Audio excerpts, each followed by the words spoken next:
Vous devez savoir que derrière le coronavirus, il y a maintenant une peur comme pas possible. Même les chrétiens ont peur.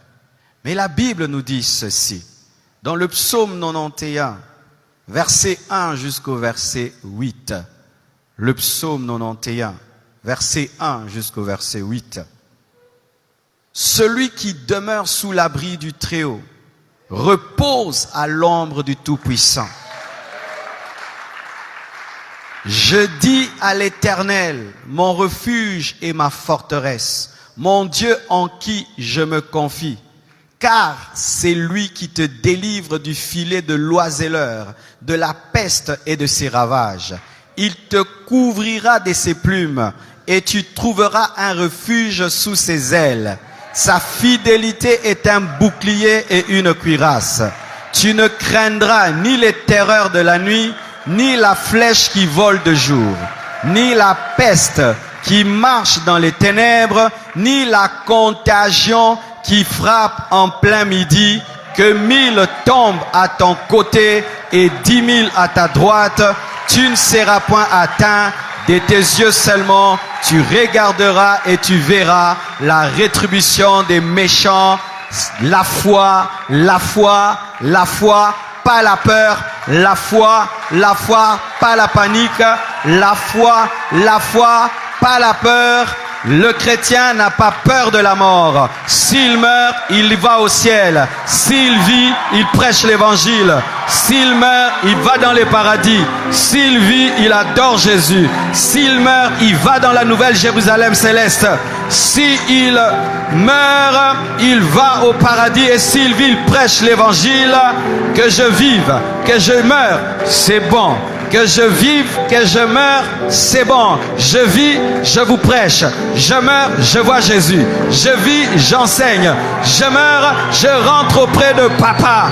Tout est bon. Amen.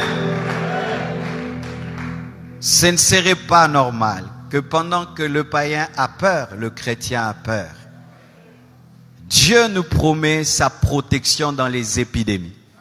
Dieu nous promet sa protection dans les pandémies. Une pandémie, c'est lorsque une épidémie quitte un continent et va vers un autre. Et là, nous sommes plus dans une épidémie, nous sommes dans une pandémie. Mais malgré la pandémie, Dieu te dit qu'il va te protéger, il va te garder, il va te sécuriser. Ne tombe pas dans la panique, ne tombe pas dans la peur de la mort.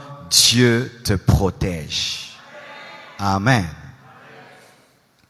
Mais est-ce que pour autant, parce que Dieu nous protège, parce que Dieu nous garde, que nous n'allons pas respecter les mesures sécuritaires?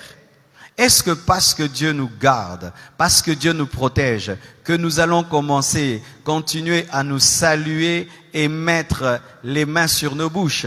Est-ce que parce que Dieu nous protège, que quelqu'un va tousser à côté de moi et je vais lui dire tousse encore? Est-ce que parce que Dieu nous protège, que quelqu'un sera enrhumé à côté de moi et plein de fièvre, que je veux lui dire ça ne fait rien?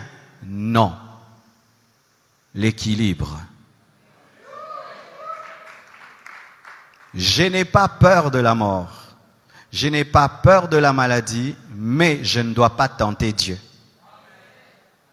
La Bible dit que vous boirez des breuvages mortels et vous ne mourrez point. Mais est-ce que pour autant tu vas prendre le poison? Si par mes gardes on t'empoisonne, Dieu te protège. Mais si tu sais que le plat est empoisonné, tu ne le prends pas. C'est pourquoi nous devons, malgré que nous sommes des chrétiens, respecter les mesures sécuritaires. On ne se salue plus avec les mains. Amen. On vous impose les mains de loin. Parce qu'un pasteur peut être vecteur de beaucoup de microbes. Je te touche, tu transpires et puis j'impose à 20 personnes. Je prendrai donc sur ta tête ta transpiration que je vais communiquer à 20 personnes. Alléluia. Ainsi, nous devons, malgré que nous sommes des chrétiens et que nous n'avons pas peur, nous ne devons pas tenter Dieu. Amen. Nous devons. Alors nous ne devons pas nous moquer de ces églises, nous entendons en Europe, elles ont fermé. Ah, le pasteur n'a pas la foi, le pasteur n'a pas la foi, le pasteur n'a pas la foi. En Europe, il y a des gens qui ont été contaminés à l'église, il y a des prédicateurs qui ont été contaminés, il y a des familles de pasteurs qui étaient contaminées. Ce n'est pas parce que tu es chrétien que tu es fou. Amen, hein? Ce n'est pas parce que tu es chrétien que tu sais qu'à l'école, il y a des enfants malades, toi aussi tu envoies tes enfants. Ce n'est pas parce que tu es chrétien que tu es médecin que tu ne vas pas porter le cache-nez. Ce n'est pas parce que tu es chrétien que tu ne vas pas laver les mains. Ce n'est pas parce que tu es chrétien que tu ne vas pas veiller sur ta santé. Sinon, il ne faut pas manger. Dieu va te nourrir. Il ne faut pas te laver. Dieu va te laver. Amen, hein? Alors, mes frères, ne tombons pas dans la folie. Ayons la foi. Amen, hein? Même Jésus, quand on voulait le tuer avant le temps, il fuyait. Jésus fuyait la mort quand ce n'était pas le temps de mourir. Il n'a pas dit, je suis le crucifié, tuez-moi. Non, quand il était bébé, il a fui la mort. On l'a amené en Égypte.